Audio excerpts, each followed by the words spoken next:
All right, let's jump right in. Picture this. It's the year 2026, and you're trying to find a job. But it feels different.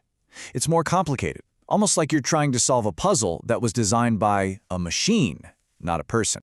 And you know what? This one quote from our source material just nails it. It feels almost like AI is a bridge, but at the same time, a barricade. That right there, that's the paradox that so many people are feeling deep in their bones when they're trying to find work today. So let's really lean into that. What does it actually feel like? It's not just, being out of a job. It's this deep frustration of trying to get through a system that's super advanced, but also completely impersonal. It can make you feel totally and utterly invisible. And that brings us to the heart of this whole thing, artificial intelligence. We're calling it the Great Paradox because really, depending on the day, AI can feel like either the best tool a job seeker has or their biggest roadblock. A bridge or a barricade? First up, let's talk about the promise, the big idea, the dream, really. In theory, AI is supposed to be this incredible bridge. It can sift through literally thousands of resumes in minutes, find the perfect skills, and connect the perfect person with the perfect job. It sounds great, right? But then, there's the reality. And for so many, it's not a bridge at all. It feels like a barricade, a huge, invisible wall. You pour your heart into an application, send it off into this digital void, and you just have this sinking feeling that a machine glanced at it for keywords and then tossed it aside. And this right here just lays it all out so clearly. On one side, you've got the ideal, AI as the helpful bridge finding you work.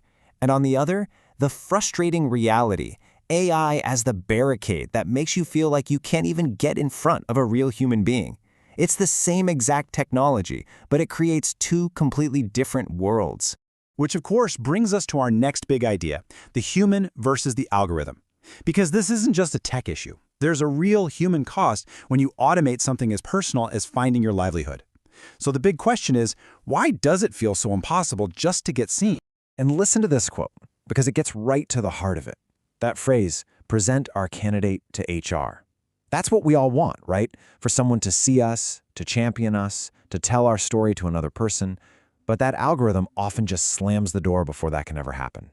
And this right here, this is a journey I think a lot of us know all too well. First, you spend hours, maybe even days, making your application perfect. Then you hit submit and poof, it's gone. Into some online portal, an algorithm gives it a quick scan for keywords, and then nothing. Just silence. It's this soul-crushing cycle, and millions of people go through it every single day.